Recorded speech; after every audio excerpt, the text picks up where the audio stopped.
बिहार में 24 सीटों पर एमएलसी के चुनाव होने वाले हैं। ऐसे में इस चुनाव को लेकर सरगर्मियां तेज हैं। खासकर महागठबंधन की तरफ से अभी तक सीट बंटवारे का फॉर्मूला तय नहीं हो पाया है और खबर ये आ रही है कि राजद और कांग्रेस अलग अलग चुनाव लड़ेगी। हालांकि कल शाम तेजस्वी यादव ने साफ कर दिया है कि हम लोग अकेले चुनाव लड़ना चाहते हैं। उसके बाद मदन मोहन झा ने मीडिया से बातचीत करते हुए कहा कि अखिलेश सिंह और अजीत शर्मा ने कोशिश की थी बातचीत करने की, लेकिन बातचीत नहीं हो पाई। लालू प्रसाद यादव ने फ़ोन नहीं उठाया। अब उसके बाद कांग्रेस के नेता प्रेमचंद मिश्रा ने भी साफ कर दिया है और नेता प्रतिपक्ष तेजस्वी यादव से सवाल पूछे हैं कि आपको तय करना होगा कि गठबंधन किससे है। आपको ये भी तय करना होगा कि अगर आप केंद्र में हमें समर्थन देते हैं तो बिहार में हमारे साथ आपको गठबंधन करना होगा। साथ ही साथ उन्होंने कई सारी बातों का जिक्र किया है और कहा है कि नेता प्रतिपक्ष तेजस्वी यादव को ये बात समझनी होगी कि बिहार में कांग्रेस के बिना राजद अधूरी है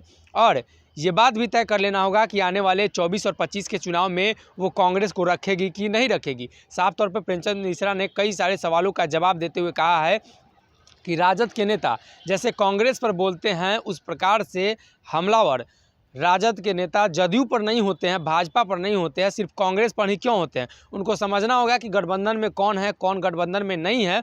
साथ ही साथ आने वाले चुनाव को लेकर भी उन्होंने कही कि अभी से ही घोषणा कर दे कि 24-25 का चुनाव वो किसके साथ लड़ेंगे, गठबंधन में लड़ेंगे या अलग लड़ेंगे। तो एक बार फिर से कांग्रेस और राजद के बीच वो तल्खियाँ फिर से दिखाई देने लगी है।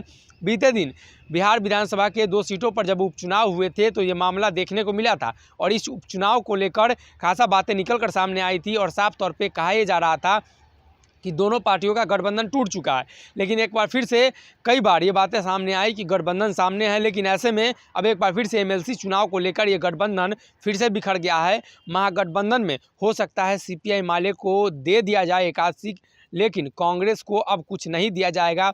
राजद की तरफ से साफ तौर पे इशारा कर दिया गया है और राजद ने इस बात को लेकर हामी भी भर दिया है। नेता प्रतिपक्ष तेजस्वी यादव का कहना, लालू प्रसाद यादव का फ़ोन न उठाना साफ संकेत है कि आने वाले दिनों में कांग्रेस को कुछ नहीं मिलने वाला है। कांग्रेस का बिहार में क्या होगा, किस तरीके से कांग्रेस अपनी बातों को रखेगी, ये देखने वाली बात होगी। हालांकि कांग्रेस के नेता प्रेमचंद मिश्रा ने साफ किया है कि 24 सीटों पर वो चुनाव लड़ेंगे। एक तरफ एनडीए में मुकेश सहनी 24 सीटों पर चुनाव लड़ेंगे और इधर महागठबंधन में कांग्रेस 24 सीटों पर चुनाव लड़ेगी। ऐसे में बड़ा सवाल यही है कि आने वाले दिनों में ये चुनावी समीकरण कैसे बनता है और किस प्रकार से ये दल हैं, यानी ये 2 दल वीआईपी और कांग्रेस कैसे बिहार में राजनीति करती है, क्योंकि अपने ही गठबंधन दल के नेता इन्हें समर्थन देने के लिए, साथ रखने के लिए तैयार नहीं है। और बड़ा सवाल ये भी है कि नेता प्रतिपक्ष तेजस्वी यादव ने जब बयान दे दिया है तो क्या गठबंधन हो पाएगा या इस गठबंधन की समय सीमा समाप्त हो गई है। महागठबंधन को लेकर लगातार खबरें आती हैं, तो एक बार फिर से महागठबंधन बिखर चुका है इस चुनाव में। फिलहाल इस खबर में इतना है। अगर ये वीडियो पसंद आई और वह बिहार के राजनीति और बिहारियत से सरोकार रखेनी तो सब्सक्राइब बटन दबा के चैनल के सब्सक्राइब कर ली।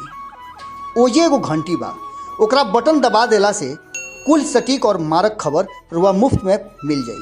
अगर रुआ पत्रकारिता के हमनी के नया प्रयोग में सहयोग कर चाहतानी तो ज्वाइन बटन दबा दी। पेटीएम नंबर नोट कर ली 9386816700। धन्यवाद।